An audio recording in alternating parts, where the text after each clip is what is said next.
नमस्कार दोस्तों। हम देख रहे थे कक्षा 6 से लेकर कक्षा 12 तक राजस्थान अध्ययन, जिसके अंदर मित्रों कक्षा 6, कक्षा 7, कक्षा 8 और कक्षा 9 का राजस्थान अध्ययन कंप्लीट हो चुका है और सभी की अलग अलग प्लेलिस्ट बनी हुई है, जिसके अंदर एक एक क्लास के जो अध्याय हैं उनकी आपको क्लास से मिल जाएगी। आज हम शुरू करने जाएंगे क्लास 10 का, कक्षा 10 का राजस्थान अध्ययन, जिसके अंदर अध्याय नंबर 1 हमारा है, वो है राजस्थान का इतिहास एक परिचय। मित्रों, राजस्थान के इतिहास के अंदर हम संपूर्ण जो शासक वंश है और वंशों से रिलेटेड जो मुख्य राजा शासक हुए उनके बारे में, एक एक वंश के बारे में, मेवाड़, जयपुर, बीकानेर, भरतपुर, सभी जो राजवंश है, इसके अलावा जो परमार वंश है, जालोर है, रणथंबोर है, इनके जो राजवंश के जो शासक हुए हैं उनके बारे में अध्ययन करेंगे। लंबी क्लास रहेगी, लेकिन यह मानकर चलो कि राजस्थान का इतिहास आपका एक ही क्लास के अंदर संपूर्ण है, वो कंप्लीट हो जाएगा। इसलिए ध्यान से अंत तक मेरे साथ बने रहें। एक बार सभी साथी वीडियो को लाइक, शेयर और जो नए साथी है वो चैनल को सब्सक्राइब जरूर करें। सभी साथी जिनको इनकी पीडीएफ चाहिए, इनके नोट्स है, इनकी पीडीएफ चाहिए मित्रों, तो वो कुचामन ऑनलाइन क्लासेज ऐप को डाउनलोड करके स्टोर से प्राप्त कर सकते हैं। चलते हैं आज की क्लास की ओर, शुरू करते हैं आज की क्लास। सबसे पहले इतिहास का काल विभाजन, जिस प्रकार कक्षा 10 का अध्याय नंबर 1 है राजस्थान अध्ययन का, वही चीज यहां पर लेकर आया हूं मित्रों। देखिए, मोटे तौर पर मानव के संपूर्ण इतिहास को 3 कालों के अंदर विभक्त किया जाता है: प्राक युग, आद्य युग और ऐतिहासिक युग। 3 भागों में बांटा गया है मित्रों, प्राक, आद्य और ऐतिहासिक। अब है कौन कौन से ये प्राक? देखिए मित्रों, प्राक युग इतिहास के उस काल को कहा जाता है जिसके ज्ञान के लिए कोई लिखित साक्ष्य उपलब्ध नहीं है, अर्थात मानव लेखन कला से क्या था, उस समय अपरिचित था। यह था प्राक युग। जो आद्य युग है मित्रों, उस काल के इतिहास को कहा जाता है जिसके लिखित साक्ष्य तो उपलब्ध है, किंतु या तो वे अस्पष्ट है अथवा उनकी लिपि को अभी पढ़ना संभव न हुआ है दोस्तों। तो आदि युग वह है कि हमें साक्ष्य तो वहां के मिले, लेकिन उनको हम पढ़ नहीं पा रहे हैं दोस्तों। और तीसरा है ऐतिहासिक युग। उस काल के इतिहास को कहा जाता है जिसके संबंध में स्पष्ट और सुपठित लिखित साक्ष्य उपलब्ध है दोस्तों। जिसके हमें साक्ष्य मिले हैं उनको हमने अच्छी तरह पढ़ लिया है, या संस्कृत या हिंदी लिपि वहां पर यूज ली गई है, तो वो है हमारा ऐतिहासिक युग दोस्तों। अब देखिए मित्रों, इन अर्थों के भारतीय इतिहास के कालक्रम को इस प्रकार विभक्त हम कर सकते हैं। प्राक युग, ये युग सृष्टि से आरंभ से हड़प्पा सभ्यता के पूर्व तक था। हड़प्पा सभ्यता से पहले का युग प्राक युग। आद्य युग देखिए, यह युग हड़प्पा सभ्यता के काल से 600 ईसा पूर्व तक का, हड़प्पा से लेकर 600 ईसा पूर्व के मध्य का आद्य युग। और ऐतिहासिक युग है जो 600 ईसा पूर्व से वर्तमान, आज अभी जिस समय आप वीडियो देख रहे हैं इस समय तक जो जारी है, वो आएगा ऐतिहासिक युग के अंदर दोस्तों। ये 3 प्रकार के युग के अंदर हमारे इतिहास को बांटा जाता है दोस्तों। अब चलते हैं हम सबसे पहले राजस्थान की सभ्यताओं की ओर, क्योंकि सबसे पहले राजस्थान की जो सभ्यताएं हैं उनके बारे में बताया गया है। कालीबंगा सभ्यता, पहली सभ्यता आ रही है कालीबंगा सभ्यता। कहां पर है? हनुमानगढ़ जिले के अंदर कालीबंगा सभ्यता है। कौन सी नदी? ध्रुवेश्वती नदी, सरस्वती नदी, या वर्तमान में जिसको हम गग्गर नदी के नाम से जानते हैं, उसके किनारे पर। नाम खुदाई से प्राप्त काली चूड़ियों के कारण। जो कालीबंगा है इसका शाब्दिक अर्थ होता है काले रंग की चूड़ियां, क्योंकि खुदाई के अंदर यहां से काले रंग की चूड़ियां हैं जो प्राप्त हुई थी। खोज किसने की थी? अमलानंद घोष ने। कब? 1952 में। नोट, 1961-62 में बीबी लाल व बीके थापर ने उत्खनन कार्य है जो कालीबंगा का किया था दोस्तों। आगे देखिए कालीबंगा के बारे में। मकान मिट्टी की ईंटों को धूप में पकाकर बनाए जाते थे। जो मकान बने हुए हैं, वो जो मिट्टी है उसकी ईंटें बनाई जाती थी, उनको धूप में सुखाया जाता था, फिर बनाए जाते थे। बर्तनों का रंग लाल है, जिन पर काले व सफेद रंग की आपको रेखाएं खींची हुई मिलेगी। जूते हुए खेत के साक्ष्य मिले हैं, और 2 फसलें उगाते थे, यानी कि 2-2 फसलें एक साथ उगाना ये जानते थे दोस्तों। यहां पर कब्रिस्तान भी मिले, कब्रिस्तान मिले हैं। एक बच्चे के कंकाल की खोपड़ी में 6 छिद्र मिले, यानी कि मस्तिष्क शोध बीमारी का इलाज शल्य चिकित्सा से कालीबंगा के वासी है जो परिचित थे दोस्तों। इसके अलावा हम बात करें तो क्या क्या मिला है प्राप्त सामान में देखें तो खिलौना, बैलगाड़ी, हवन कुंड, लकड़ी की नाली और बेलनाकार मोहर है जो आपको कालीबंगा से मिली। कालीबंगा एक नगर प्रधान सभ्यता थी, यह भी इंपॉर्टेंट है, सीधा क्वेश्चन आ सकता है कभी। कालीबंगा एक नगर प्रधान सभ्यता थी। मित्रों स्पीड के साथ में सभ्यताएं क्यों करवा रहा हूं, क्योंकि कक्षा 6, कक्षा 7, कक्षा 8 इन तीनों के अंदर हमने एक एक सभ्यता को पढ़ रखा है। आगे चलिए, नेक्स्ट आती है आहड़ सभ्यता। आहड़ सभ्यता का दूसरा नाम है ताम्रवती नगरी दोस्तों। ताम्रवती नगरी किस जिले में है? आहड़ उदयपुर जिले में। किस नदी के किनारे? आहड़ या आयड़ नदी के किनारे दोस्तों। उत्खनन कार्य की बात करें तो सर्वप्रथम 1953 में अक्षय कीर्ति व्यास ने, उसके बाद रतनचंद अग्रवाल, एच.डी. सांकलिया ने इसका क्या किया है? उत्खनन कार्य किया है दोस्तों। धातु युगीन सभ्यता थी ये क्या थी? धातु युगीन सभ्यता। यह सभ्यता एक टीले के नीचे थी जिसे धूलकोट, धूप में पकी ईंट, धूलकोट का शाब्दिक अर्थ क्या होता है? धूप में पकी ईंट कहा जाता था। धूप में पकी ईंट दोस्तों। आगे देखिए, काली जो आहड़ है इससे मृतक को आभूषणों व गहनों सहित दफनाते थे। यहाँ के वासी आहड़ वासी है, जो मृतक है उसको आभूषणों और गहनों के सहित दफनाते थे। आहड़ लाल काले मिट्टी के बर्तन वाली संस्कृति का प्रमुख केंद्र था। लाल काले मिट्टी के बर्तनों का प्रमुख केंद्र आहड़ सभ्यता था दोस्तों। नेक्स्ट हमारी सभ्यता आती है बेराट सभ्यता। बेराट है जो जयपुर जिले में स्थित बेराट कस्बे में है। जयपुर जिले का बेराट कस्बा है, वहां पर यह सभ्यता मिली है दोस्तों। यहां बीजक की पहाड़ी व भीम डूंगरी प्रसिद्ध है। एक तो बीजक की पहाड़ी और दूसरी है भीम डूंगरी दोस्तों। महाभारत में इसका उल्लेख मत्स्य जनपद की राजधानी विराटनगर के रूप में हुआ है। जो विराटनगर यानी बेराट सभ्यता है, बेराट कस्बा है, उसको विराटनगर नाम था। मत्स्य जनपद की यह थी राजधानी दोस्तों, जहां पांडवों ने अपने अज्ञातवास के अंतिम दिन व्यतीत किए थे। विराटनगर में ही पांडवों ने अज्ञातवास के अंतिम दिन बिताए थे। मौर्य काल में भी एक ये प्रमुख केंद्र था, क्योंकि यहां पर मौर्य काल से रिलेटेड भी बहुत कुछ मिला है दोस्तों। आगे देखिए इसके बारे में, यहां से अशोक के 2 स्तंभ लेख, एक तो भाबरू या बेराट शिलालेख एवं बौद्ध मठ के अवशेष है जो प्राप्त हुए हैं। यहां एक कमरे में 36 चांदी की मुद्राएं मिली है, जिनमें से 8 पंचमारक है। यह क्वेश्चन आता है आजकल सीधा, 8 पंचमारक मुद्राएं किस सभ्यता से मिली है? और 28 जो है वो भारतीय यूनानी शासकों की है दोस्तों। 36 में से 8 मुद्राएं पंचमारक है दोस्तों। खुदाई में स्वास्तिक, त्रिरत्न चक्र के चिन्हयुक्त अलंकृत घड़े, दीपक, नाचता हुआ पक्षी, पत्थर की संदूकें, लोहे की कीलें एवं हाथ से बना हुआ वस्त्र भी आपके बेराट सभ्यता से मिला है दोस्तों। आगे चलिए, नेक्स्ट हमारी आती है गिलूंड सभ्यता। देखिए गिलूंड सभ्यता के बारे में, राजसमंद जिले में स्थित गिलूंड कस्बे में बनास नदी के तट पर 2 टीलों के उत्खनन के फलस्वरूप आहड़ संस्कृति से जुड़ी यह सभ्यता प्रकाश में आई है। कहां पर? राजसमंद जिले के गिलूंड के अंदर दोस्तों, जिसे बनास संस्कृति के नाम से भी पुकारा जाता है दोस्तों। अब देखिए इसका उत्खनन किसने किया गिलूंड का।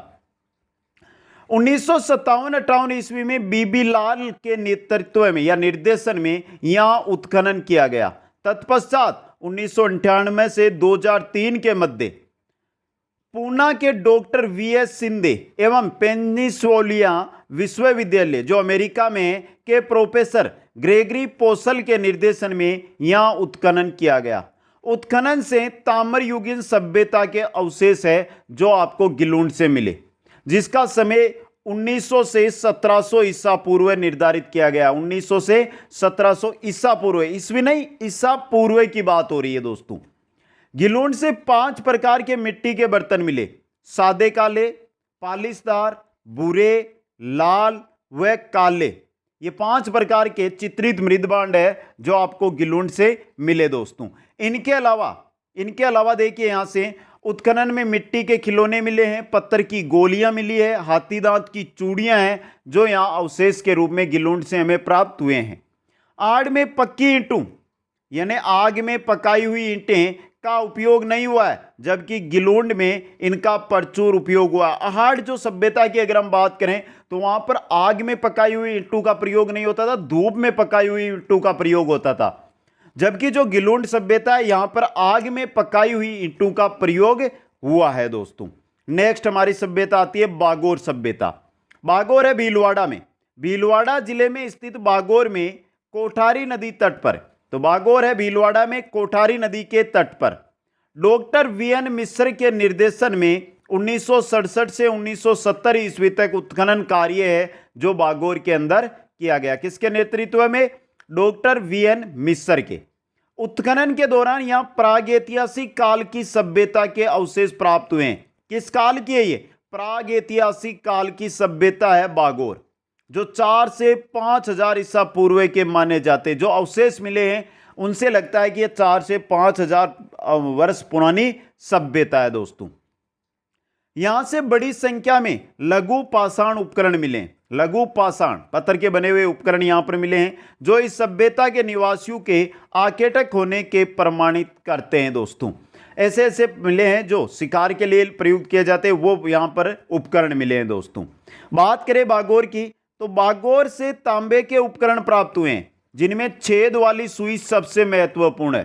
तांबे के उपकरण मिले और तांबे के उपकरणों में छेद वाली सुई है जो महत्वपूर्ण है दोस्तों। यहां से कृषि व पशुपालन के प्राचीनतम साक्ष्य भी क्या है? प्राप्त हुए हैं दोस्तों। बागोर मध्य पाषाण कालीन सभ्यता का स्थल और लघु पाषाण उपकरण का प्रमुख केंद्र था। मध्य पाषाण कालीन तो सभ्यता है और लघु पाषाण उपकरण का क्या है? प्रमुख केंद्र था बागोर दोस्तों। नेक्स्ट हमारी सभ्यता आती है गणेश्वर सभ्यता। गणेश्वर नीम का थाना सीकर में स्थित है। सीकर जिले के नीम का थाना में कांतली नदी के उद्गम पर, कांतली नदी जहां से निकलती है उसके पास स्थित है। ये स्थित ताम्र युगीन संस्कृति का क्या है? महत्वपूर्ण ये स्थल है दोस्तों। रतनचंद्र अग्रवाल के निर्देशन में हुए उत्खनन से यहां 2800 ईसा पूर्व की सभ्यता के अवशेष मिलते हैं। मतलब लगभग 2800 ईसा पूर्व की क्या है? गणेश्वर सभ्यता है दोस्तों। गणेश्वर से अत्यधिक मात्रा में तांबे के आयुध व उपकरण मिले, यानी कि गणेश्वर सभ्यता वहां से बहुत अधिक मात्रा में तांबे के उपकरण है जो मिले, जो इसे तांबर युगीन सभ्यताओं के में प्राचीनतम सिद्ध करते हैं। मानकर चलो कि ताम्र युगीन जो सभ्यताएं उनमें सबसे पुरानी कौन सी है? गणेश्वर है दोस्तों। बात करें मित्रों, ये क्वेश्चन आया हुआ है अगले वाला, यहां से प्राप्त तांबे के उपकरणों व पात्रों में 99% तांबा है, जो इस क्षेत्र में तांबे की प्रचुर प्राप्ति का क्या है? प्रमाण। गणेश्वर सभ्यता से जो भी तांबे के उपकरण मिले उनमें लगभग 99% तांबा है। 1% कोई अलग धातु हो सकती है, लेकिन शुद्ध रूप से वो तांबे से बने हुए हैं दोस्तों। तो क्वेश्चन आ सकता है सर्वाधिक जो कौन सी सभ्यता से मिले उपकरणों में सर्वाधिक तांबा यूज किया गया है? गणेश्वर से। यहां से जो मिट्टी के बर्तन प्राप्त हुए हैं उन्हें कृपसन वर्णी मृद पात्र कहते हैं। यह बर्तन काले व नीले रंग से सजाए हुए हैं। तो गणेश्वर सभ्यता से जो मिट्टी के बर्तन मिले वो कृपस वर्णी मृदभांड या मृत पात्र है, वो कहलाते हैं दोस्तों। गणेश्वर भारत की तांबर सभ्यताओं की जननी मानी जाती है। ताम्र युगीन सभ्यताओं की जननी है गणेश्वर दोस्तों।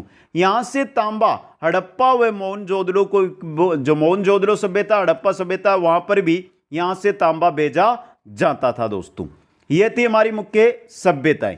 अब कुछ अन्य सभ्यताएं जो राजस्थान में मिलती है उनमें देख लें।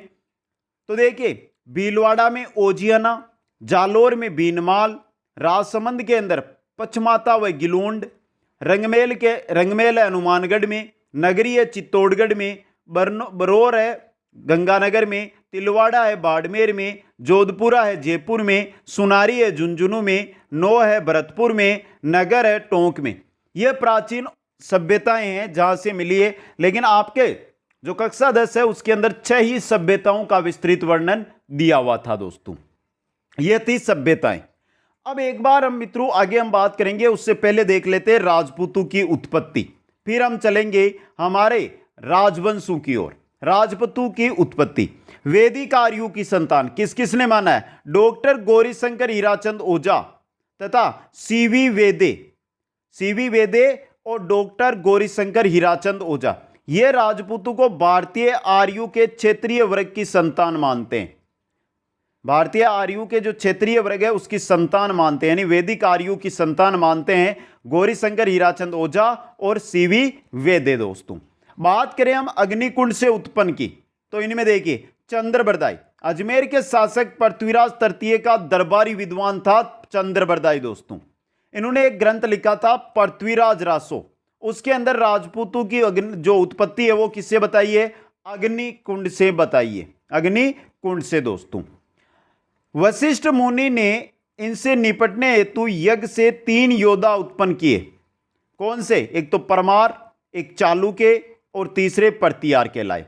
किंतु जब ये तीनों रक्षा करने में असमर्थ सिद्ध हुए तो वशिष्ठ ने चौथा योद्धा उत्पन्न किया जो प्रथम 3 से ज्यादा ताकतवर था। नाम चौहान रखा गया, जिसकी उत्पत्ति अग्निकुंड यानी यज्ञ कुंड से की गई।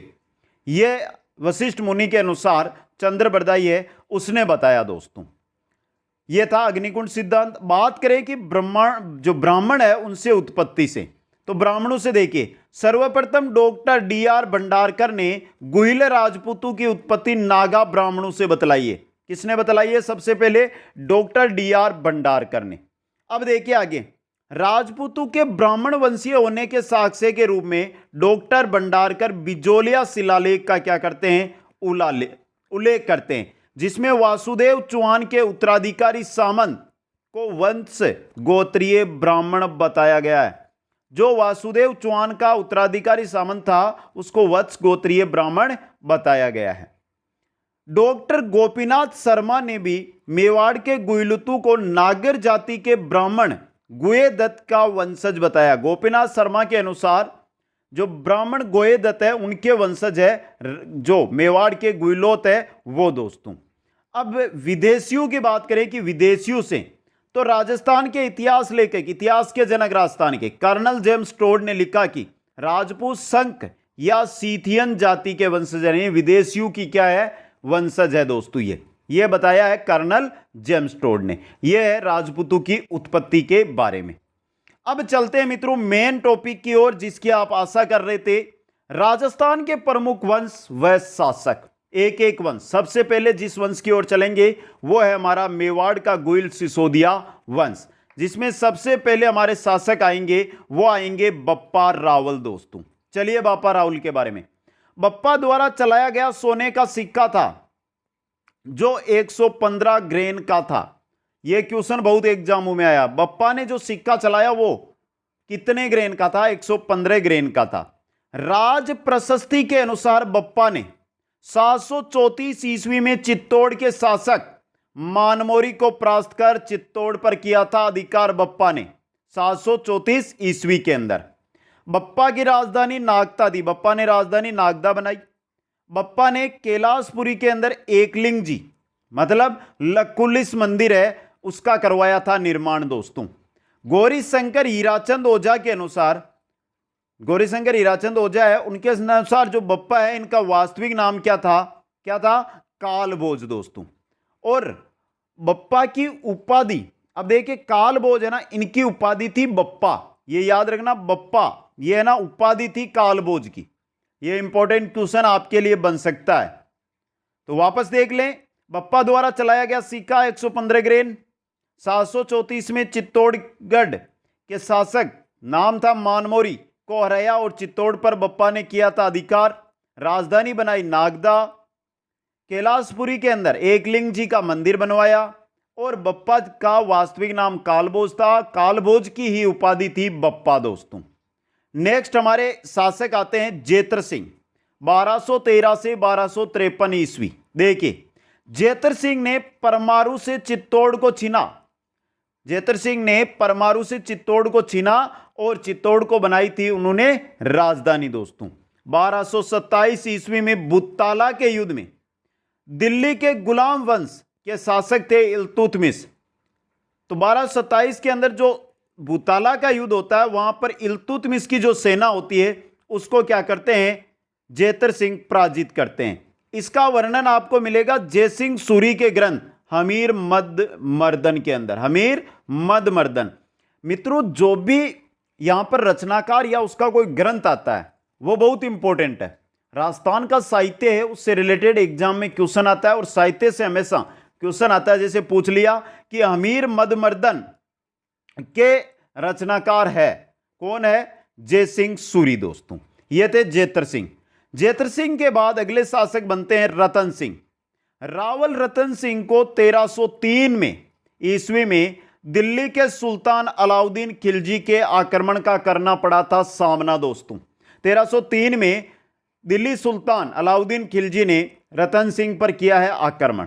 अब देखिए आगे 1544 ईस्वी में मलिक मोहम्मद जायसी द्वारा एक ग्रंथ लिखा गया जो है पद्मावत दोस्तों। पद्मावत के रचनाकार मलिक मोहम्मद जायसी। में अलाउद्दीन खिलजी के चित्तौड़ आक्रमण का कारण रावल रतन सिंह की पत्नी पद्मिनी यानी रानी है पद्मिनी है उसको प्राप्त करना था। अलाउद्दीन खिलजी पद्मिनी को प्राप्त करना चाहता था, इसी वजह से उसने चित्तौड़ पर किया था आक्रमण। रतन सिंह वह उसके सेनापति थे गोरा व बादल वीरगति को क्या होते प्राप्त होते हैं। और रानी पद्मिनी ने 1600 महिलाओं के साथ चित्तौड़गढ़ दुर्ग के अंदर क्या कर लिया था? जौहर कर लिया था। यह था चित्तौड़गढ़ का प्रथम शाखा दोस्तों। आगे चलिए, आगे देखिए रतन सिंह के बारे में। अलाउद्दीन ने अपने पुत्र खिज खां को चित्तौड़ का बना दिया है प्रशासक, क्योंकि चित्तौड़ को जीत लिया तो चित्तौड़ का प्रशासक अपने पुत्र को बनाया और जो चित्तौड़ है उसका नाम बदला और नया नाम क्या कर दिया? खिरजाबाद। चित्तौड़गढ़ का नया नाम अलाउद्दीन खिलजी ने क्या रखा है? खिरजाबाद दोस्तों। रतन सिंह मेवाड़ की गुइल वंश की रावल शाखा का अंतिम शासक था। गुइल वंश की रावल शाखा का अंतिम शासक कौन था? रतन सिंह दोस्तों। आगे चलिए, नेक्स्ट हमारे शासक आते हैं राणा हमीर दोस्तों। कौन आते हैं? राणा हमीर दोस्तों। सिसोदा ठिकाने के जागीरदार हमीर ने, सिसोदा ठिकाना था उसके जागीरदार थे राणा हमीर। इन्होंने 1326 ईस्वी में चित्तौड़गढ़ पर अधिकार कर गुइल वंश की क्या की है? पुनः स्थापना की है। हमीर को मेवाड़ का उदारक कहा जाता है या संज्ञा दी गई है। हमीर को मेवाड़ के उदारक की संख्या दी गई है, दी जाती है दोस्तों। हमीर को विषम घाटी पंचानन की संज्ञा कहां पर दी गई? राणा कुंभा के कीर्ति स्तंभ प्रशस्ति के अंदर। कीर्ति स्तंभ प्रशस्ति है उसके अंदर राणा हमीर को विषम घाटी पंचानन की संज्ञा दी गई है दोस्तों। ये थे राणा हमीर। राणा हमीर के आगे बनते हैं महाराणा लाखा दोस्तों। 1382 से 1421 ईस्वी तक। 1382 में महाराणा लाखा मेवाड़ का बना शासक दोस्तों। मारवाड़ के रणमल की बहन, मारवाड़ जोधपुर की बात हो रही है, मारवाड़ के रणमल थे शासक, उनकी बहन थी हंसाबाई का विवाह लाखा के पुत्र चुंडा के साथ होना था। का पुत्र तय किया गया था राणा लाखा के पुत्र चुंडा के साथ, मगर परिस्थिति वंश विवाह लाखा के साथ क्या हो गया? संपन्न। गया पुत्र और करके आ गया पिता वहां पर शादी। इस विवाह के साथ यह शर्त थी कि मेवाड़ का उत्तराधिकारी हंसाबाई का पुत्र ही होगा, जिससे लाखा के योग्य पुत्र चुंडा को राज्याधिकार से वंचित होना पड़ा। चुंडा को राजस्थान का भीष्म पितामह भी कहा जाता है। हंसाबाई का जो पुत्र होगा वही क्या बनेगा? मेवाड़ का अगला शासक बनेगा। और इसी शर्त के साथ हंसाबाई का विवाह है जो लाखा के साथ किया गया दोस्तों। आगे चलिए, नेक्स्ट हमारे शासक आते हैं महाराणा मोक्कल। 1421 से 1433। मोक्कल महाराणा लाखा व हंसाबाई का पुत्र था। हंसाबाई जो मेवाड़ की राजकुमारी थी, रणमल की बहन थी, उसका विवाह हुआ था महाराणा लाखा। शर्त थी कि हंसाबाई से पुत्र होगा वही मेवाड़ का शासक बनेगा, और पुत्र होता है मोक्कल। महाराणा मोक्कल बनते हैं अगले शासक। 1433 ईस्वी में मोक्कल की चाचा व मेरा ने महपा पंवार के साथ मिलकर क्या कर दी? हत्या कर दी। 1433 ईस्वी के अंदर। आगे चलिए मित्रों, मोक्कल के बाद महाराणा कुंभा बनते हैं शासक 1433 से 1468 तक। मोकल के बाद उसका पुत्र महाराणा कुंभा 1433 ईस्वी में मेवाड़ का शासक बना। कब बना है? 1433 के अंदर। 1437 में जो सारंगपुर का युद्ध है उसमें मालवा के शासक महमूद खिलजी को महाराणा कुंभा ने क्या कर दिया है? परास्त कर फिर क्या कर लिया है? बंदी बना लिया है दोस्तों। इस विजय के उपलक्ष्य में कुंभा ने करवाया था कीर्ति स्तंभ का निर्माण और वहां पर लिखवाई थी कीर्ति स्तंभ प्रशस्ति दोस्तों। 1456 ईस्वी में मालवा के महमूद खिलजी व गुजरात के कुतुबुद्दीन के बीच चंपानेर की संधि हुई। 1456 के अंदर मालवा के महमूद खिलजी और गुजरात के कुतुबुद्दीन के बीच चंपानेर की संधि कब हुई है? 1456 के अंदर। अब देखिए मित्रों यहां पर कुंभा के बारे में कवि राजा श्यामल दास का मानना है कि मेवाड़ के जो 84 दुर्ग है उनमें से 32 दुर्गों का निर्माण किसने करवाया? महाराणा कुंभा ने करवाया। किसके अनुसार? कवि राजा श्यामल दास के अनुसार। जो सबसे महत्वपूर्ण रहता है कुंभलगढ़ दुर्ग, और कुंभलगढ़ दुर्ग का शिल्पी था मंडन। कौन था? कुंभलगढ़ दुर्ग का शिल्पी था मंडन दोस्तों। कुंभा ने चित्तौड़ में कुंभ स्वामी मंदिर, सरगार चौरी मंदिर, एकलिंग जी का विष्णु मंदिर और रणकपुर के मंदिर है, इन सभी का निर्माण किसने करवाया है? कुंभा ने करवाया है। कुंभा ने संगीत राज, संगीत मीमांसा और सूढ़ प्रबंध, बहुत इंपॉर्टेंट है, कुंभा द्वारा रचित ग्रंथ है। एक तो संगीत राज, दूसरा संगीत मीमांसा, तीसरा है सूढ़ प्रबंध। बहुत एग्जामों में सीधा क्वेश्चन भी आया है यहां से। तो इन 3 ग्रंथों की रचना कुंभा ने की थी दोस्तों। कुंभा ने चंडी शतक की व्याख्या की और गीत गोविंद व संगीत रत्नाकार पर टीका भी लिखी। चंडी शतक, जो चंडी शतक है इसकी व्याख्या किसने की है? कुंभा ने की है। गीत गोविंद और संगीत रत्नाकार पर टीका किसने लिखी है? महाराणा कुंभा ने दोस्तों। आगे चलिए मित्रों, कुंभा के काल में कवि अत्रि और मेष ने कीर्ति स्तंभ प्रशस्ति की क्या की है? रचना।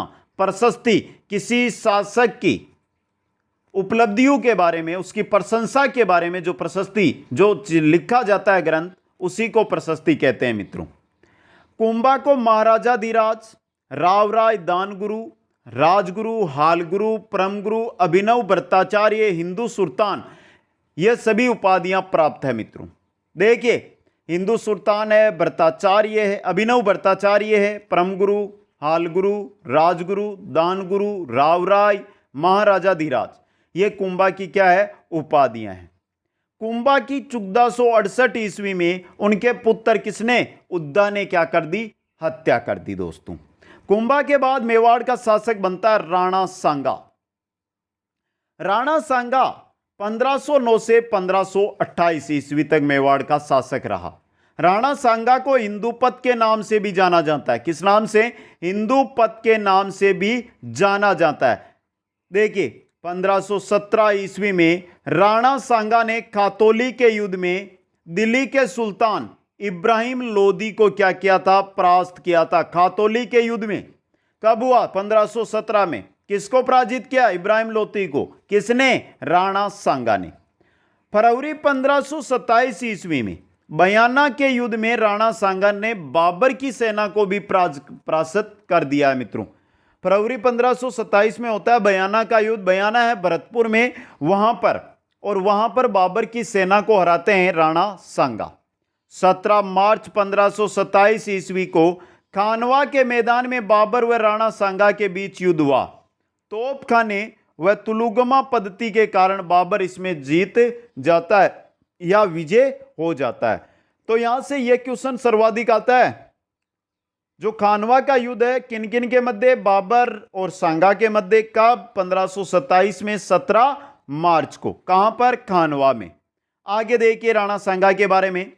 30 जनवरी 1528 ईस्वी को बसवा, दौसा के अंदर है, वर्तमान दौसा में, वहां पर हो जाती है राणा सांगा की मृत्यु। मांडलगढ़ के अंदर मिलेगा राणा सांगा का आपको समाधि स्थल। समाधि स्थल कहां पर है? मांडलगढ़ के अंदर।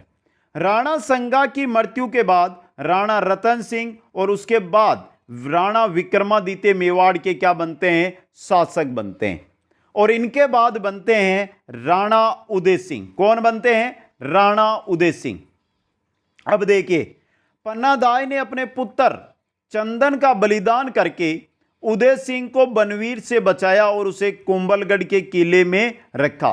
कुंभलगढ़ का किला जो सांगा ने बनवाया, सॉरी कुंभा ने बनवाया, वो किला दोस्तों।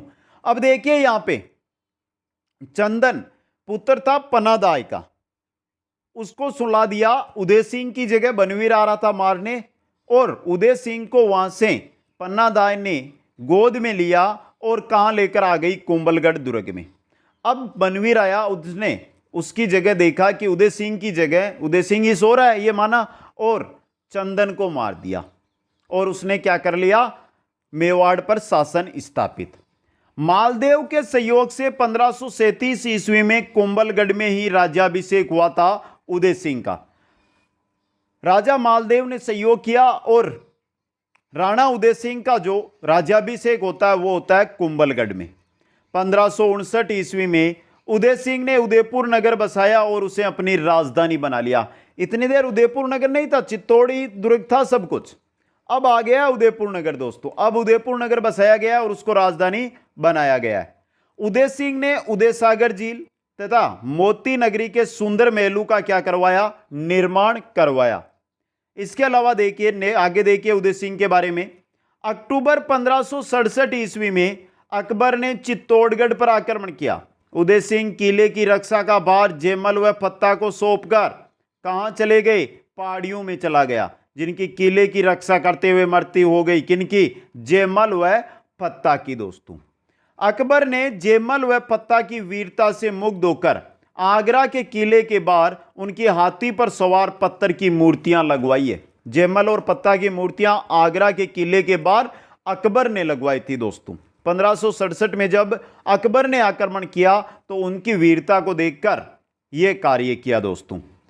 उदय सिंह के बाद शासक बनते हैं महाराणा प्रताप, 1572 से 1597 तक। 9 मई 1540 ईस्वी में प्रताप का जन्म हुआ और 1572 में मेवाड़ के शासक बने प्रताप दोस्तों।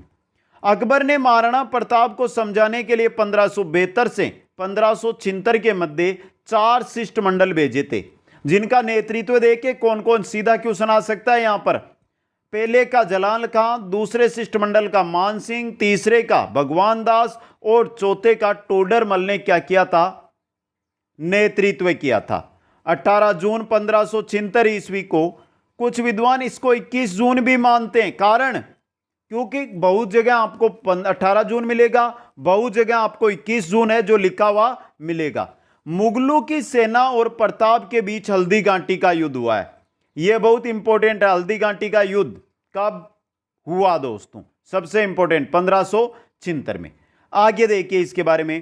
प्रताप की सेना के हरावल का नेतृत्व कौन कर रहे थे, हाकिम खां सूर। जबकि जो मुगल सेना है उसका जो हरावल था उसका नेतृत्व कर रहे थे जगन्नाथ कच्छावा। दोनों इंपॉर्टेंट चीज है आपके लिए। युद्ध में प्रताप के जीवन को संकट में देखकर जाला बिद्दा ने क्या किया था, प्रताप का मुकुट धारण किया था। हल्दी घाटी के युद्ध को अबुल फजल ने खमनोर का युद्ध, बदायूनी ने गोंगुदा का युद्ध और कर्नल जेम्स टोड ने हल्दी घाटी का युद्ध इसको कहा है। हल्दी घाटी को मेवाड़ की थर्मोपल्ली भी कहा जाता है। मेवाड़ की थर्मोपल्ली हल्दी घाटी को कहा जाता है दोस्तों। आगे चलिए, सबसे इंपॉर्टेंट चीज यह आएगी, इस युद्ध को हल्दी घाटी का युद्ध क्यों कहा जाता है। देखिए, इसलिए कहा जाता है क्योंकि यहां हल्दी चढ़ी कई नवविवाहित महिलाओं ने पुरुषों के वेश में लड़ाई की थी। जो नई नई शादी की हुई जो विवाहित स्त्रियां थी उन्होंने पुरुषों का वेश धारण करके हल्दी घाटी के युद्ध में युद्ध किया था दोस्तों। 1582 ईस्वी में महाराणा प्रताप ने दिवेर नामक सैनिक चौकी पर आक्रमण किया। महाराणा प्रताप के पुत्र अमर सिंह ने मुगल सूबेदार शेरिमा सुल्तान खां को मार दिया। वहां पर दिवेर को क्या कहा जाता है, दिवेर को कहा जाता है मेवाड़ का मेरातन। 19 जनवरी 1597 ईस्वी को प्रताप की हो गई मृत्यु। चावंड के पास जगह है बाडोली। बाडोली गांव में प्रताप का क्या किया गया, अंतिम संस्कार किया गया। ये थे महाराणा प्रताप दोस्तों। आगे चलते हैं तो नेक्स्ट आते हैं हमारे राणा अमर सिंह। 1597 से लेकर 1620 तक रहते हैं मेवाड़ के शासक। अमर सिंह 1597 ईस्वी में मेवाड़ का शासक बना। जनवरी 1615 ईस्वी में मेवाड़ मुगल संधि हुई। ये देखिए, ये संधि हो गई है यहां पे, मेवाड़ मुगलों के बीच संधि अमर सिंह के समय 1615 में। इनके बाद शासक बनते हैं महाराणा राज सिंह दोस्तों। 1679 ईस्वी में, कब बने? 1652 से 1680 तक। 1679 ईस्वी में औरंगजेब द्वारा जजिया कर लगाने का राज सिंह ने किया खुला विरोध दोस्तों। क्या किया था? विरोध। संस्कृत भाषा में लिखित राज प्रशस्ति शिलालेख की रचना रणछोड़ भट्ट के द्वारा की गई थी। राज प्रशस्ति शिलालेख महाराणा राज सिंह ने लिखवाया था। रचना किसने की थी? रणछोड़ भट्ट ने दोस्तों। यह प्रशस्ति 25 काले संगमरमर की शिलाओं पर खुदी हुई है। इसे संसार का सबसे बड़ा शिलालेख है जो माना जाता है। काले रंग के संगमरमर पर यह प्रशस्ति है जिसकी खुदाई की गई है। यह थे महाराणा राज सिंह। राज सिंह के साथ ही अब हम आगे पढ़ेंगे कच्छावा वंश। मेवाड़ के वंश के जो मुख्य शासक थे उनके बारे में हमने पढ़ लिया। आगे आता है हमारे कच्छावा वंश, आमेर का कच्छावा वंश। कच्छावा अपनी उत्पत्ति राम के ज्येष्ठ पुत्र कुश से मानते हैं। कच्छावा जो अपनी उत्पत्ति है वो किससे मानते हैं? राम के ज्येष्ठ पुत्र कुश से मानते हैं। देखिए मित्रों, कच्छावा वंश में शासक बनते हैं बारमल 1547 से 1573 ईस्वी तक। बारमल मुगल अधीनता स्वीकार करने वाला प्रथम राजपूत शासक था। जो बारमल है यह मुगल अधीनता स्वीकार करने वाला प्रथम शासक था दोस्तों। अकबर जनवरी 1562 ईस्वी में अजमेर की यात्रा पर आया था। अजमेर से लौटते समय सांबर में बारमल ने 1562 ईस्वी में अपनी पुत्री जिसका नाम था हरकाबाई, जिसको कालांतर में बाद में मरियम उजमानी के नाम से जाना जाया, के साथ कर दिया अकबर का विवाह दोस्तों। अपनी पुत्री बारमल ने अपनी पुत्री हरकाबाई का विवाह अकबर के साथ 1562 में कर दिया दोस्तों। बारमल के बाद अगले शासक बनते हैं दोस्तों, शासक है हमारे भगवान दास। कच्छावा वंश के अगले शासक 1573 से 1589 ईस्वी तक इन्होंने किया था शासन दोस्तों। भगवान दास 1573 ईस्वी में आमेर की गद्दी पर बैठे। इसने 1585 ईस्वी में अपनी पुत्री मानबाई का विवाह जहांगीर के साथ किया। मानबाई अपनी पुत्री थी मानबाई, जिसका विवाह किसके साथ किया है? जहांगीर के साथ। 1589 ईस्वी में लाहौर में भगवान दास की क्या हो जाती है? मृत्यु। भगवान दास के आगे शासक बनते हैं कच्छावा वंश के मान सिंह दोस्तों। मान सिंह ने अकबर एवं जहांगीर दो मुगल सम्राटों की सेवा की है। अकबर एवं जहांगीर की दोस्तों। 1576 ईस्वी में हल्दी घाटी के युद्ध में अकबर की सेना का नेतृत्व किया था मान सिंह ने। क्योंकि यह बचपन से ही मान सिंह है जो बचपन छोटा था तभी अकबर की शरण में चला गया था दोस्तों। यह अकबर के नवरत्नों में क्या थे? सम्मिलित थे। अकबर ने इसे फर्जंद यानी बेटा की उपाधि दी और 7000 का मनसब भी प्रदान मान सिंह को किया था अकबर ने। मान सिंह के समय में ही रानी कंकावती ने अपने पुत्र जगत सिंह की स्मृति के अंदर जगत शिरोमणि मंदिर का निर्माण करवाया था। मान सिंह के समय उनकी रानी थी कंकावती, जिन्होंने अपने पुत्र जगत सिंह, जिनकी मृत्यु हो जाती है, उनकी स्मृति में जगत शिरोमणि मंदिर का निर्माण करवाया था दोस्तों। आगे देखिए मान सिंह के बारे में। मान सिंह के समय में ही मुरारीदान ने मान प्रकाश व जगन्नाथ ने मान सिंह कीर्ति मुक्तावली की रचना की है। मुरारीदान ने मान प्रकाश व जगन्नाथ ने मान सिंह कीर्ति मुक्तावली जो ग्रंथ है इनकी रचना की। मान सिंह के आगे बनते हैं कच्छावा वंश के शासक मिर्जा राजा जय सिंह 1621 से 1667 ईस्वी तक। जय सिंह ने 3 मुगल सम्राट जहांगीर, शाहजहां और औरंगजेब की सेवा की है। जहांगीर, शाहजहां और औरंगजेब भी।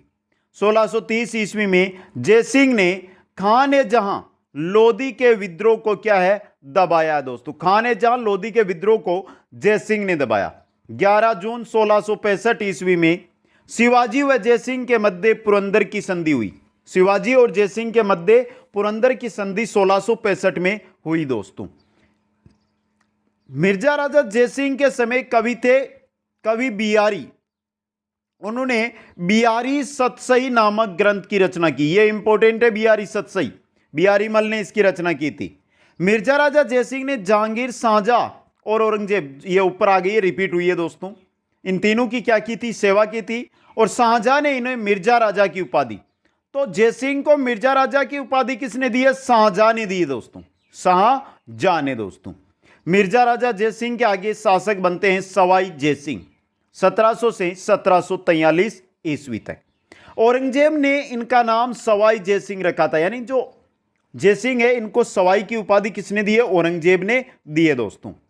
इन्हीं के बाद जयपुर के शासक या राजा ने अपने नाम से पहले सवाई पद का प्रयोग करना शुरू किया, या पहले अपने नाम से पहले सवाई लगाना शुरू कर दिया। सवाई जयसिंह के प्रयासों से 17 जुलाई 1734 ईस्वी में हुरडा सम्मेलन आयोजित हुआ।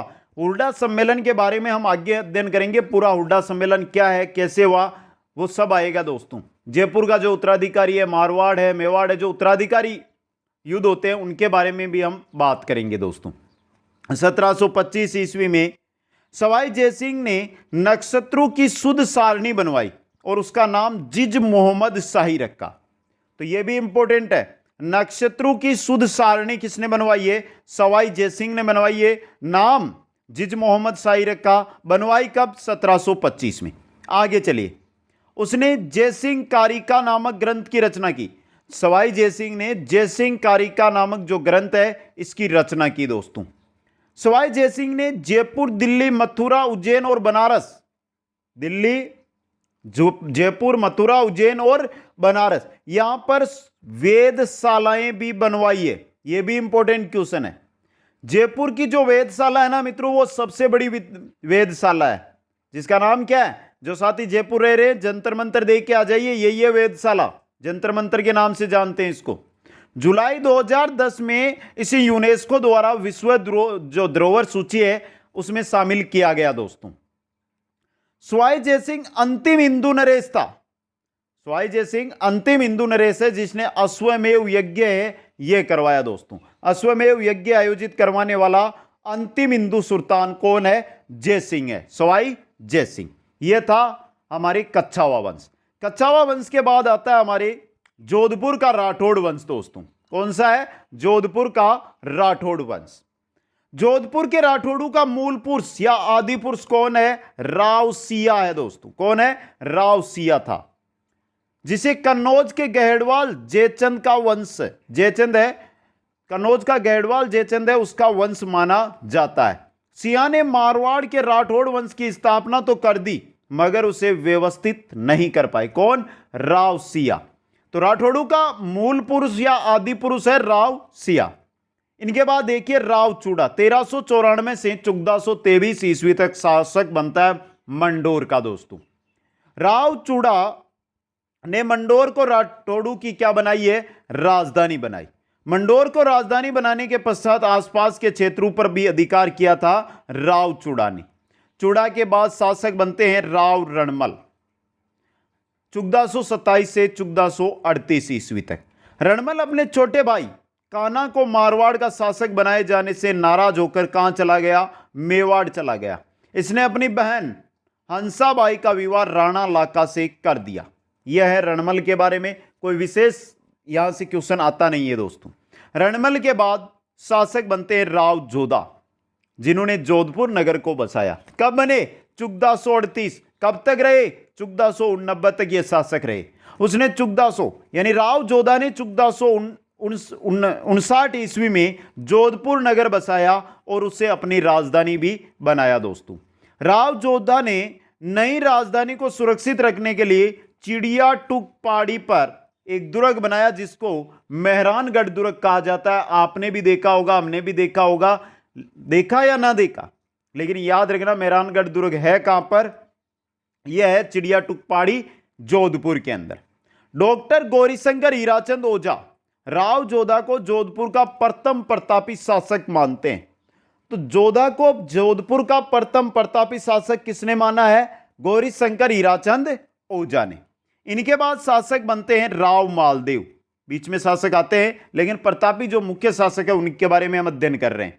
राव मालदेव ने खानवा के युद्ध में राणा सांगा की ओर से भाग, खानवा का जो युद्ध हुआ था उसके अंदर इन्होंने किसकी ओर से? सांगा की ओर से भाग लिया था। यद्यपि खानवा के युद्ध के समय मारवाड़ का शासक इनके पिता कौन थे? राव गंगा थे, लेकिन उन्हें सेना का नेतृत्व है राव गंगा के पुत्र मालदेव ने किया था।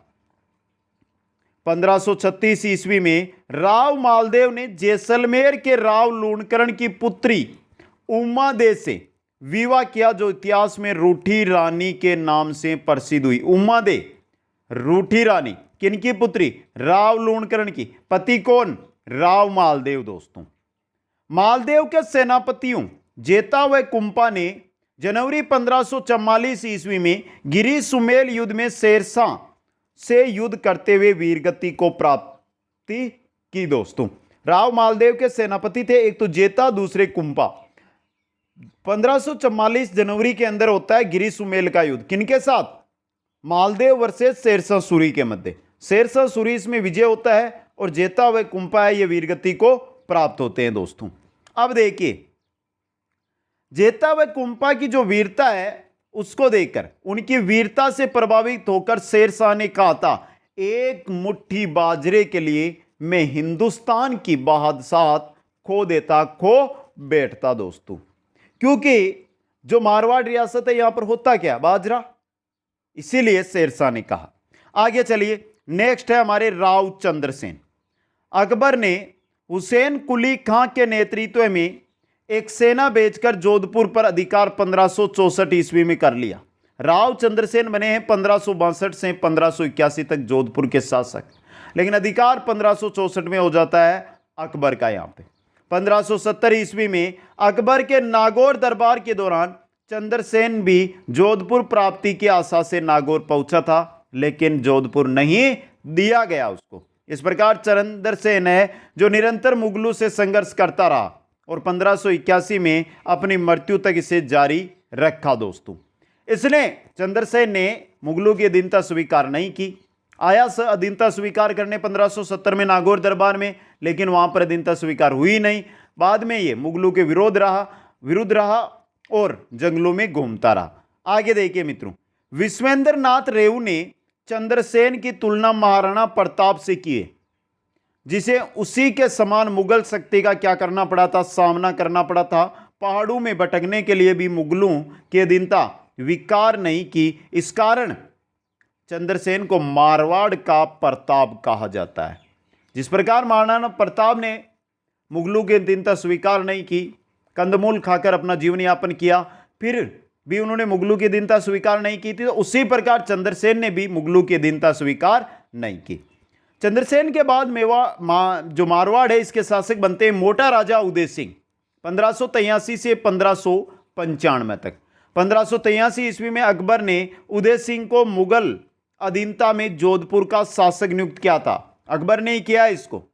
यह राव चंद्रसेन का क्या था? भाई था। दोस्तों, उदय सिंह ने 1587 ईस्वी में अपनी पुत्री, नाम था जोधाबाई या मानबाई, जिसको जगत गुसाई के नाम से जानते हैं, का विवाह किसके साथ कर दिया? जहांगीर के साथ करवाया। दोस्तों, तो मोटा राजा उदय सिंह ने अपनी पुत्री जोधाबाई का विवाह किया था जहांगीर के साथ 1587 में। इसके बाद अगले शासक बनते हैं महाराजा जसवंत सिंह प्रथम 1638 से 1678 तक। देखिए मित्रों, उत्तराधिकारी मारवाड़ का युद्ध इसी के समय होता है। उत्तराधिकारी युद्ध 1657-58 ईस्वी में उसने औरंगजेब के विरुद्ध धर्मत के युद्ध में दारा का साथ दिया था। इन्होंने औरंगजेब के विरुद्ध किसका साथ दिया? दारा का साथ दिया है, लेकिन कासिम खां के विश्वासघात के कारण दारा क्या हो जाता है? पराजय, और जसवंत सिंह को क्या करना पड़ता है? जोधपुर लौटना पड़ता है। मित्रों, जसवंत सिंह के जोधपुर पहुंचने पर उसके उदयपुर महारानी ने किले के द्वार खोलने से क्या कर दिए? मना कर दिया, और यह कहकर भेजा कि राजपूत या तो विजय लौटते हैं या भूमि में मर मिटते हैं।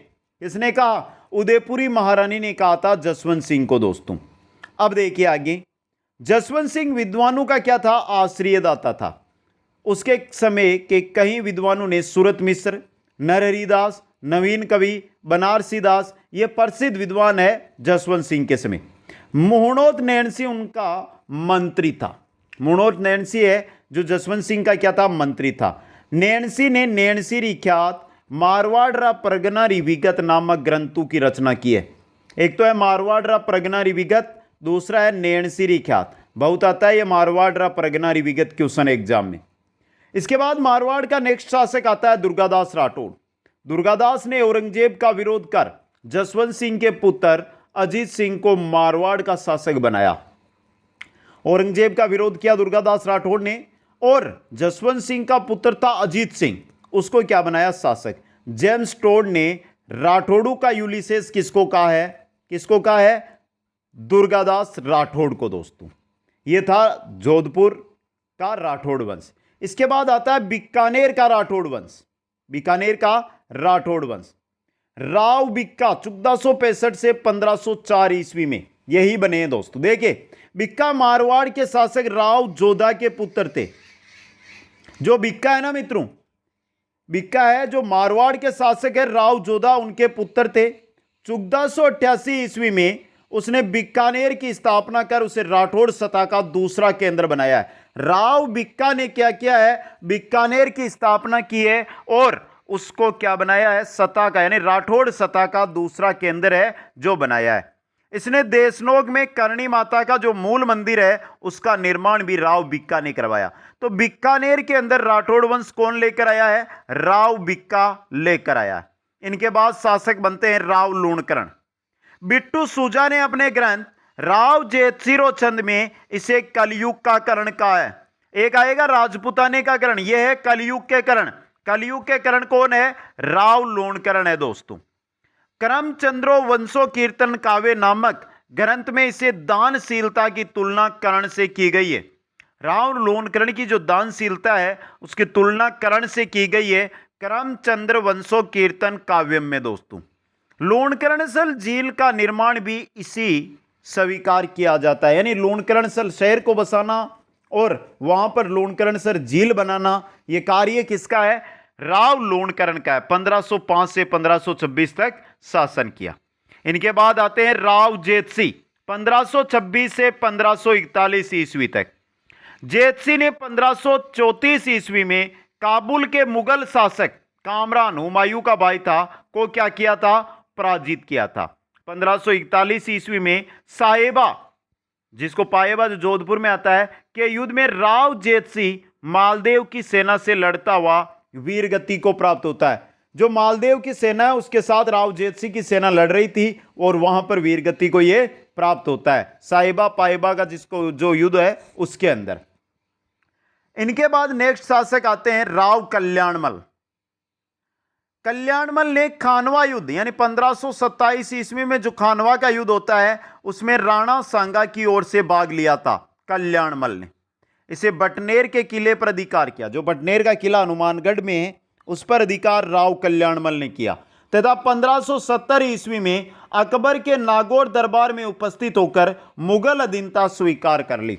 राव कल्याणमल ने 1570 के अंदर कहां पर अकबर का जो नागौर दरबार था वहां पर उपस्थित हुआ और मुगल अधीनता है उसको स्वीकार कर ली। कल्याणमल मुगल अधीनता स्वीकार करने वाला प्रथम शासक है बीकानेर का। बीकानेर का प्रथम शासक जिसने मुगल अधीनता स्वीकार की वो है राव कल्याणमल। पृथ्वीराज ने बेली किशन रुक्मणी नामक ग्रंथ की रचना की। यहां पर पृथ्वीराज ने बेली किशन रुक्मणी नामक ग्रंथ की रचना राव कल्याणमल के समय ही की थी दोस्तों। आगे चलिए, नेक्स्ट शासक है बीकानेर का, वो है राव राय सिंह, 1574 से 1612 ईस्वी तक। यह 1570 ईस्वी में अकबर के नागौर दरबार के समय मुगल सेना में क्या हुआ? सम्मिलित हुआ। नागौर दरबार था अकबर का, उस समय यह मुगल सेना में सम्मिलित होता है राव राय सिंह, और इसको 1572 के अंदर जोधपुर का प्रशासक भी नियुक्त किया जाता है। 1574 ईस्वी में राय सिंह महाराजा धीराज की उपाधि के साथ बीकानेर का क्या बनता है? शासक बना। राय सिंह ने बीकानेर के में जूनागढ़ दुर्ग का निर्माण किया। राय सिंह ने बीकानेर में जूनागढ़ दुर्ग का निर्माण करवाया तथा किले के द्वार पर जयमल व फत्ता की जो पाषाण मूर्तियां हैं वो राय सिंह ने जूनागढ़ किले के बाहर लगवाई। किले के भीतर इसने एक प्रशस्ति लिखवाई जिसे राय सिंह प्रशस्ति कहा जाता है। अब देखिए मित्रों, मुंशी देवी प्रसाद ने इसे राजपूताने का करण कहा है। कलयुग का करण राव लूणकरण और राजपूताने का करण राव राय सिंह है दोस्तों। नेक्स्ट शासक आते हैं राव करण सिंह दोस्तों। देखिए 1631 से 1668 ईस्वी तक जाखड़िया गांव के सीमा विवाद को लेकर इसका नागौर के शासक अमर सिंह से युद्ध हुआ। 1642 से 1644 ईस्वी में हुआ, जिसको मतिरे की राड़ के नाम से जाना जाता है। सीमा विवाद था, यह सीमा है, इधर थी मतिरे की बेल सीमा के उधर चली गई, यहां पर लग गया मतिरा, हो गई दोनों को लेकर राड़ दोस्तों। चिंतामणि भट्ट के ग्रंथ शुक सप्तति में करण सिंह को जांगलदर का बादशाह कहा गया है। करण सिंह को जांगलदर का बादशाह चिंतामणि भट्ट के शुक सप्तति ग्रंथ के अंदर कहा गया है दोस्तों। यह था बीकानेर का राठौड़ वंश। बीकानेर के राठौड़ वंश से आगे आता है हमारे चौहान वंश दोस्तों। बिजोलिया शिलालेख के अनुसार सांबर झील का प्रवर्तक वासुदेव चौहान का आदि पुरुष था। वासुदेव है, ये चौहानों का क्या था? आदि पुरुष था दोस्तों, जिसका समय 551 ईस्वी के लगभग माना जाता है। वासुदेव ने गुजरात के चालुक्य के शासक मूलराज को क्या किया था? पराजित किया था। किसने? वासुदेव ने। विग्रहराज द्वितीय के समय दुर्लभ राज और गोविंद तृतीय शासक हुए। विग्रहराज तृतीय चौहानों के शासक बनते हैं उस समय। पृथ्वीराज विजय नामक ग्रंथ में गोविंद तृतीय की उपाधि वेरीगट यानी शत्रु संहारक, वेरीगट यानी शत्रु संहारक मिलती है दोस्तों। अब चलिए चौहानों के जो शासक हुए उनमें तो पहले शासक आते हैं अजयराज दोस्तों। कौन है? अजयराज। अजयराज 1105 से 1133 ईस्वी तक। अजयराज 1105 ईस्वी में शासक बना था। 1133 ईस्वी में इसने अजमेरू यानी अजमेर जो नगर है इसको बसाया। चांदी तथा तांबे के सिक्के चलाए जो अजय प्रिय दम्भ कहलाए। यह इंपॉर्टेंट है, यह आ सकता है। अजय प्रिय दम्भ सिक्के किस शासक ने चलाए? अजयराज ने। अजमेर शहर अजयराज ने। कब? 1133 में। इनके बाद अर्णोराज 1133 से 1155 तक।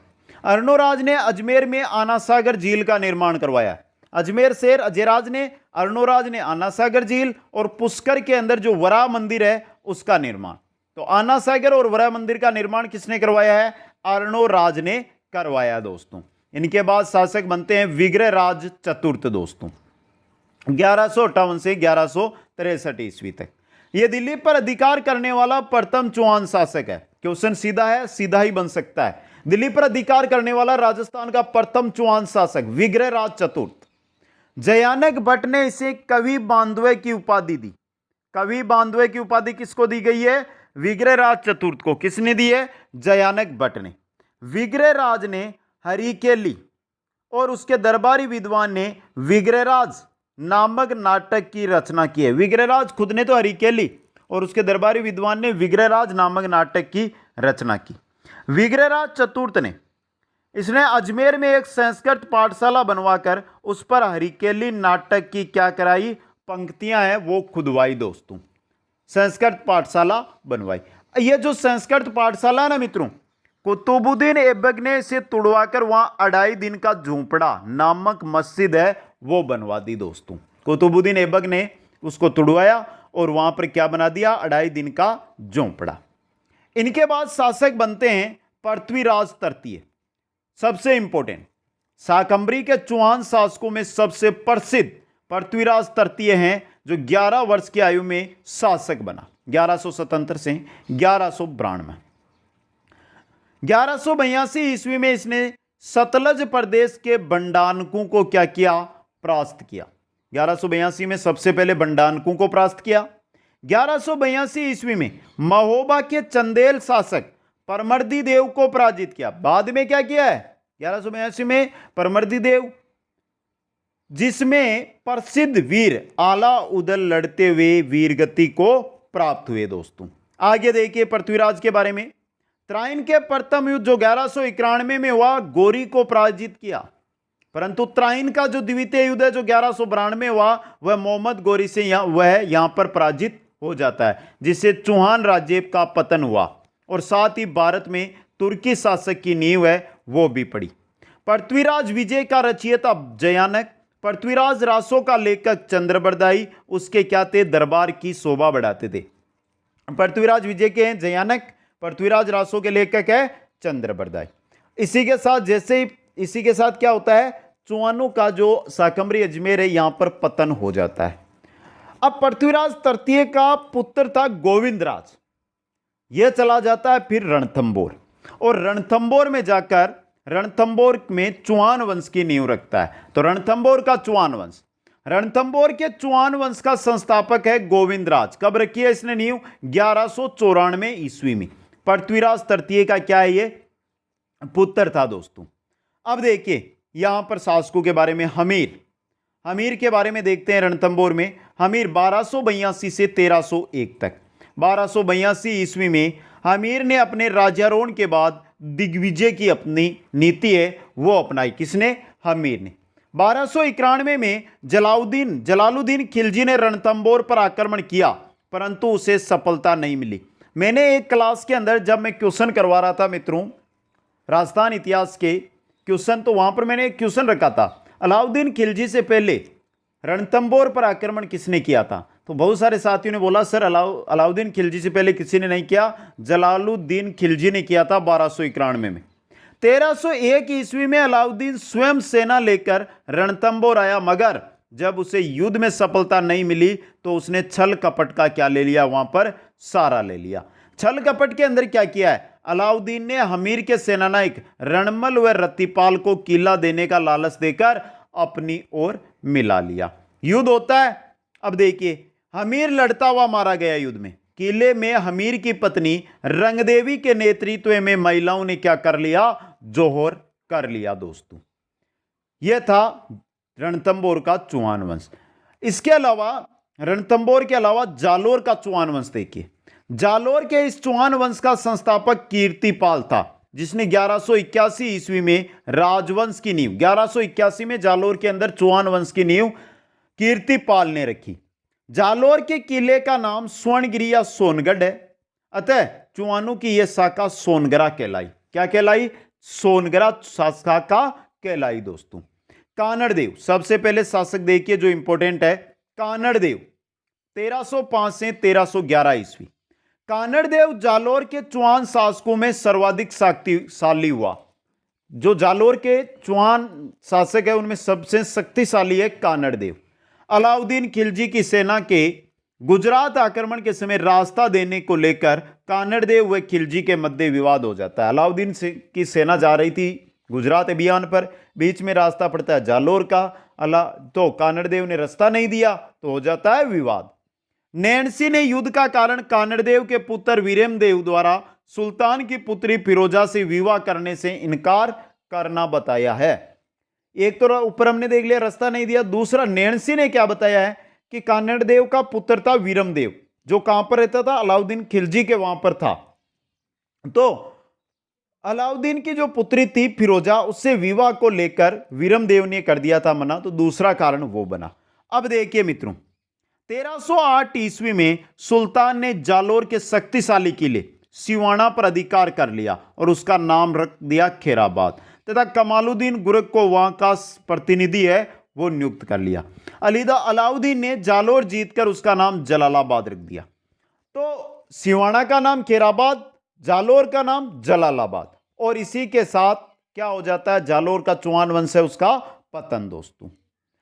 यह था यानी हमारा राजवंश है उसमें चौहान राजवंश।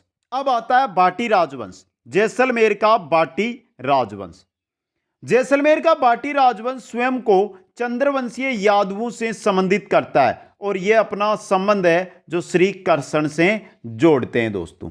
विजयराज के शासनकाल से भाटियों का नियमित इतिहास है वो मिलता है। विजयराज के शासन से भाटियों का जो नियमित इतिहास है उसकी जानकारी हमें मिलती है, उससे पहले की जानकारी नहीं मिल पाती है। विजयराज का पुत्र था भोज, वह गौरियों से विरुद्ध लड़ता हुआ वीरगतियों को प्राप्त हुआ, यानी गौरी है उनसे लड़ता हुआ भोज है वो वीरगति को प्राप्त होता है। इसका उत्तरदारी यानी भोज का उत्तराधिकारी बनता है जेसल, जिसने जैसलमेर की नींव रखी, जैसलमेर नगर है वो बसाया दोस्तों। अब देखिए सबसे इंपॉर्टेंट, जैसलमेर के किले का इतिहास डाई साके के लिए प्रसिद्ध है। कैसे हुआ यह डाई साका? देखिए, पहला साका जैसलमेर के शासक मूलराज के समय हुआ, जब अलाउद्दीन खिलजी ने जैसलमेर पर आक्रमण किया। अलाउद्दीन खिलजी ने जैसलमेर पर आक्रमण किया, जैसलमेर का शासक था मूलराज, और प्रथम साका हुआ। दूसरा साका हुआ राउल दुद्दा के समय, जब फिरोज शाह तुगलक ने जैसलमेर पर आक्रमण किया। फिरोज शाह तुगलक ने किया जैसलमेर पर आक्रमण, और रावल दुद्दा था जैसलमेर का शासक। हो गया दूसरा साका। अब चलिए तीसरे साके में, यह अर्ध साका क्यों है? तीसरा है अर्ध साका 1550 ईस्वी में हुआ, जब जैसलमेर के शासक थे लूणकरण ने कंधार के शासक अमीर अली को शरण दी। कंधार का शासक था अमीर अली, उसको शरण दे दी, लेकिन अमीर अली निकला विश्वासघाती। अमीर अली ने किया विश्वासघात करते हुए लूणकरण पर आक्रमण कर दिया। लूणकरण है वो अपने के साथ लड़ता हुआ मारा गया, किंतु अंतिम रूप से इसमें भाटी विजय हुए थे। लूणकरण क्या हो जाता है, इसके अंदर मारा जाता है, फिर भी भाटी है जो सेना थी उसने विजय इसमें प्राप्त कर ली। तो यहां पर देखिए केसरिया तो हो गया, अतः जोर नहीं हुआ। केसरिया तो लूणकरण मारा गया तो केसरिया हो गया, लेकिन जोहर यहां पर नहीं हुआ। यह घटना अर्ध साका कही जाती है। नागौर, अकबर के नागौर दरबार यानी 1570 ईस्वी में हरराय भाटी ने अकबर की अधीनता स्वीकार की थी। तो जैसलमेर के किस शासक ने अकबर की अधीनता स्वीकार की है? हरराय भाटी ने, तथा उसके साथ उसकी पुत्री का विवाह किया था। किसके साथ? अकबर के साथ। भाटी वंश का अंतिम शासक जवाहर सिंह था। भाटी वंश का अंतिम शासक जवाहर सिंह, यह था भाटी राजवंश जैसलमेर का। इसके आगे चलते हैं तो आता है भरतपुर का जाट राजवंश। जाट एक कर्षक जाति है जिसका एक राजनीतिक शक्ति के रूप में उत्थान औरंगजेब के शासनकाल में हुआ दोस्तों। जाट वैसे एक कर्षक जाति थी, लेकिन जो राजनीतिक रूप में यानी कि शासन की दृष्टि से देखें तो औरंगजेब के काल में होता है दोस्तों। 1669 ईस्वी में मथुरा क्षेत्र के जाटों ने अपने नेता कौन? गोकुल के नेतृत्व में औरंगजेब के विरुद्ध कर दिया था विद्रोह। गोकुल को तो मार दिया गया, किंतु उसके द्वारा शुरू किए गए संघर्ष को किसने जारी रखा? राजा राम ने जारी रखा। आगे देखिए 1688 ईस्वी में राजा राम की मृत्यु के बाद उसके भतीजे चूड़ामन ने जाटों को नेतृत्व प्रदान किया। मित्रों, राजा राम का भतीजा था चूड़ामन, जो जाट राज्य का क्या है? संस्थापक है। अब देखिए चूड़ामन 1695 से 1721 ईस्वी भरतपुर के स्वतंत्र जाट राज्य का संस्थापक है चूड़ामन दोस्तों। चूड़ामन ने मथुरा एवं आगरा के मुगल इलाकों में दावे बोलकर मुगल शक्ति को झकझोर दिया दोस्तों। यानी कि आगरा और मथुरा यहां पर क्या था? मुगल शक्ति का मुख्य केंद्र था आगरा। तो यहां पर क्या किया? चूड़ामन ने दावे बोले, जिससे मुगल शक्ति है वो हिल गई दोस्तों। मुगल सम्राट ने कच्छावा नरेश बिशन सिंह को चूड़ामन का दमन करने के लिए भेजा, पर उसे पूर्ण सफलता नहीं मिली। धीरे धीरे चूड़ामन ने शक्ति प्राप्त की और थून नामक स्थान पर किला बनाकर अपना राज्य स्थापित कर लिया। तो देखिए मित्रों, जो भरतपुर है ये आगे आएगा। भरतपुर का किला लोहागढ़ पढ़ते हैं ना। अब भी जो अपना राज्य स्थापित किया है चूड़ामन ने, वो थून नामक स्थान पर किया है। आगे चलिए, इनके बाद आते हैं बदन सिंह। 1723 से 1756 ईस्वी थी। बदन सिंह जाट नेता चूड़ामन का क्या था? उत्तराधिकारी था। जय सिंह ने इसे ब्रजराज की उपाधि और जागीरें प्रदान की। जयपुर के शासक जय सिंह ने बदन सिंह को ब्रजराज की उपाधि दी और जागीर दी। बदन सिंह ने डिग को अपना निवास बनाया और वहां एक सुदृढ़गढ़ का निर्माण कर सुंदर जलमहल बनाए और बाग बगीचे वहां पर लगाए। किसने? बदन सिंह ने। डिग के अतिरिक्त बदन सिंह ने कुमेर, भरतपुर, वेर में भी दुर्गों का क्या करवाया था? बदन सिंह ने निर्माण करवाया था दोस्तों। अब देखिए यहां पे बदन सिंह शांति प्रिय शासक था। उसे जाट, कछावा, मैत्री कर अपने राज्य का क्या किया? धीरे धीरे विस्तार किया है। 1756 ईस्वी में डिग के अंदर बदन सिंह की हो जाती है मृत्यु। इनके बाद शासक बनते हैं बदन सिंह के पुत्र महाराजा सूरजमल। महाराज सूरजमल 1756 से 1763 ईस्वी तक। महाराजा सूरजमल बदन सिंह का पुत्र और क्या था, उत्तराधिकारी था दोस्तों। सूरजमल ने भरतपुर में नवीनगढ़ का निर्माण करवाकर उसे अपनी राजधानी बनाया था। सूरजमल ने जो भरतपुर है वहां पर नवीनगढ़ का निर्माण करवाया और उसको अपनी राजधानी बनाया। इसने जयपुर के साथ मैत्री और सहयोग की नीति का क्या किया था, अनुसरण किया था। जयपुर के साथ मैत्री और सहयोग की नीति है उसका अनुसरण किसने किया है, सूरजमल ने दोस्तों। जयसिंह की मृत्यु के बाद जयपुर की गद्दी के लिए उत्तराधिकारी युद्ध यानी 1743 से 1750 ईस्वी में इसने ईश्वरी सिंह के पक्ष में क्या किया, युद्ध किया। जयसिंह की जब मृत्यु हो जाती है तो जयपुर गद्दी को लेकर जो उत्तराधिकारी युद्ध होता है उसके समय ईश्वरी सिंह के पक्ष में गए थे महाराजा सूरजमल दोस्तों। आगे देखिए 1760 ईस्वी में यह अहमद शाह अब्दाली के विरुद्ध मराठों के पक्ष में लड़ने गया, मगर मराठा सेनानायक सदाशिवराव भाऊ के व्यवहार से खिन्न होकर यह कहां लौट आया, भरतपुर लौट आया। पानीपत की पराजय के बाद मराठों को सूरजमल ने शरण व सहायता दी। पानीपत के अंदर मराठा हार जाते हैं तो सूरजमल उनको देता है सहायता दोस्तों।